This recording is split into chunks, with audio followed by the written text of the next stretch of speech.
माता काली के नाम की चौकी लगाना चाहते हैं, दरबार लगाना चाहते हैं, या अन्य देवी देवता के नाम का दरबार लगाना चाहते हैं, चौकी लगाना चाहते हैं, जन कल्याण करना चाहते हैं, तो कुछ विशेष बातें हैं जिनका आपको ध्यान रखना होता है, तभी आपका दरबार चल सकता है।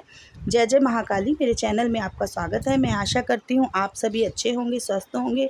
और अगर आपने अभी तक मेरे चैनल को लाइक और सब्सक्राइब नहीं किया है तो कृपा करके कर दीजिए, ताकि माता काली के बारे में जो भी जानकारियाँ मैं डालती हूँ वह आप तक सबसे पहले पहुँच सकें।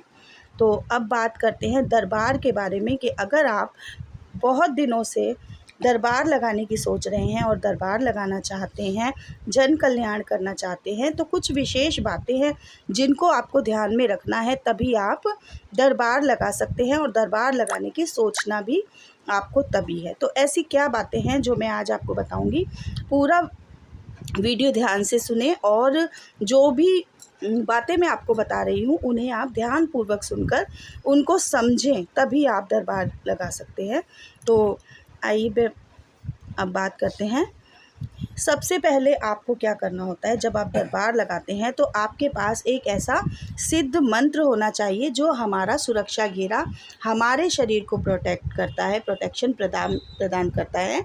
जैसे जब भी हम किसी ऐसे व्यक्ति से बात करते हैं जिसके ऊपर कोई नकारात्मक शक्ति है, कोई ऊपरी बाधा है या रोग है, कष्ट है, तो जब तक हमारा शरीर मजबूत नहीं होगा वो सीधा हम पर और हमारे घर परिवार पर अटैक करता है। जैसे जब आप कोई भी सिद्धि दायक मंत्र को सिद्ध कर लेते हैं, जैसे मैं आपको थोड़ा सा बता देती हूँ कि आप सिद्धिपूर्वक मंत्र को जब सिद्ध करेंगे और उसको 3 फूंक मारकर अपने शरीर पर हाथ फेरेंगे, या फिर 3 ताली वाला मंत्र जो है माता काली का उसे सिद्ध करके 108 बार फिर आप किसी रोगी को छेड़ेंगे या उससे बात करेंगे तो आप पर इतना प्रभाव नहीं पड़ेगा। इसलिए पहले आपको एक मंत्र का चयन करना होगा। अगर आपको मंत्र चाहिए तो इसका प्रॉपर वीडियो मैं आपको बना दूंगी, आप मुझे कमेंट में लिख सकते हैं। दूसरी बात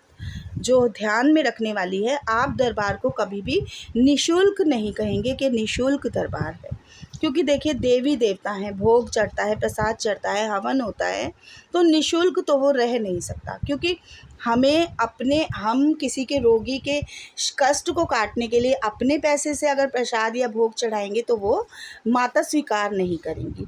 इसलिए उस रोगी को, उस जो भी आपके पास कष्ट उतारने के लिए, कटवाने के लिए आया है, उसे भोग, प्रसाद, दक्षिणा और जो भी माता का श्रृंगार है, उतारे का सामान है, वो सब लेकर आना होता है और दक्षिणा भी उसे चढ़ानी होती है, चाहे वह उसकी समर्थ के अनुसार होती है, चाहे वो जो भी चढ़ाए।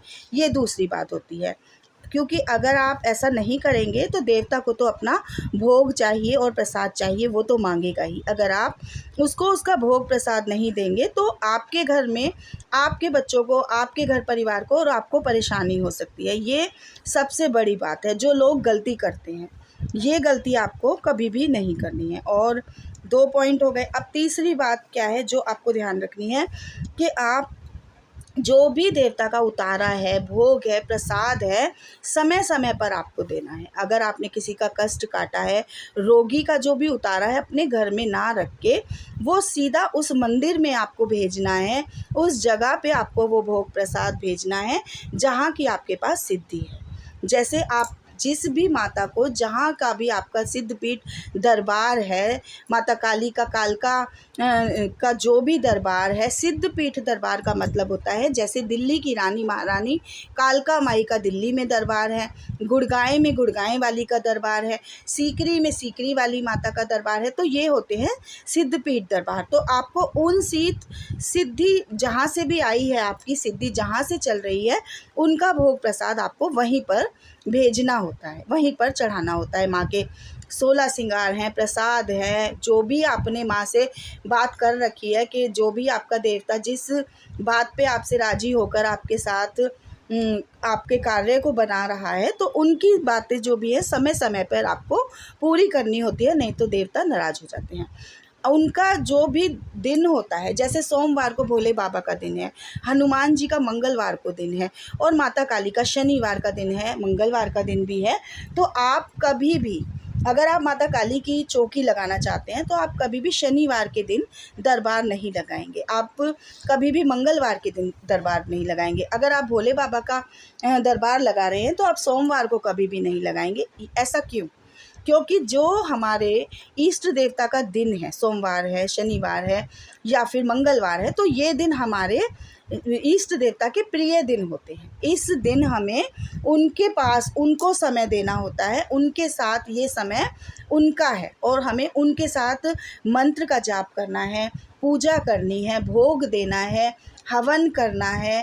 और जिस तरह से एक मोबाइल होता है, उसकी बैटरी 100% आप चार्ज करते हैं और वो 0 पे आ जाती है।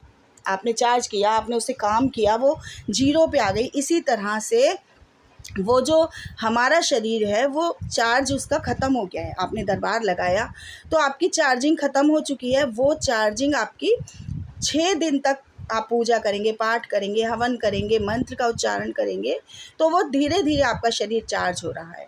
तो इसीलिए हफ्ते में एक ही दिन का चयन करें जिस दिन आप दरबार लगाएंगे। आप संडे, अगर माता काली की चौकी है तो आप संडे को लगा सकते हैं, किसी भी दिन शनिवार को छोड़ के आपको नहीं लगानी, शनिवार को, ठीक है।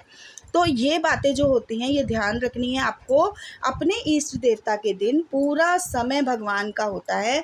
ब्रह्मचर्य का पालन कीजिए, कोई भी गलत बात मुंह से ना निकालिए, अपने आप को इतना पावरफुल बनाइए, भगवान के पास बैठिए, भोग प्रसाद चढ़ाइए, उनके जो प्रिय भोग हैं हवन कीजिए। हवन जो होता है सीधा भगवान के पास, हमारे इष्ट देवता के पास हमारे भोग प्रसाद को पहुंचा देता है और हमें उनकी और ज़्यादा हमें उनका प्यार, दुलार, ममता, उनका जो हमारी जो समर्पण की भावना होती है वह भगवान तक पहुंचती है। आपको मेरी बातें समझ में आ रही होंगी कि ये बातें बहुत ही ज़रूरी हैं। आपको जो दिन है उस वार को आपको कभी भी दरबार नहीं लगाना है और निःशुल्क दरबार नहीं लगाना है। और आपने जितने भी मंत्र आपने सिद्ध कर रखे हैं उन सारे मंत्रों का हवन ज़रूर करना है, हवन प्रसाद ज़रूर चढ़ाना है, भोग ज़रूर चढ़ाना है। जो भी आप माँ से बोलते हैं कि माँ मैं ये कार्य बना दे, मैं ये कार्य आपका करूँगा, ये भोग चढ़ाऊँगा, ये आपको दूँगा, तो देखिए माँ अगर आपको देती है तो माँ लेती भी है, माँ को चाहिए भी। हमारी जो माँ काली है वो अगर आप कुछ भी कहेंगे, आपकी बातें सुन रही है, समझ रही है। अगर आपने कहा है कि मैं आपको ये दूंगा तो आपको देना पड़ेगा। ये नहीं है कि आज आपका काम बन गया, आप 6 महीने तक सो गए हैं, आपकी मनोकामना पूरी हो गई, आपने भगवान को भूल गए, दरबार को भूल गए। ऐसा आपने कभी भी नहीं करना है। इसलिए ये जो बातें हैं छोटी छोटी बातें हैं, लेकिन ये बहुत ही ज़रूरी बातें हैं। दरबार चौकी जो होती है वो पीढ़ी दर पीढ़ी चलती है। आपको पहले से ये भी सोचना है कि मेरा दरबार मेरे मरने के बाद या मेरे बाद में कौन चलाएगा। अपने घर में ही आपको इस चीज़ का पहले ही ध्यान रखना होता है। और जो भी माँ का भोग है, प्रसाद है, वह उस जगह पर आप चढ़ा कर आएँ। मैं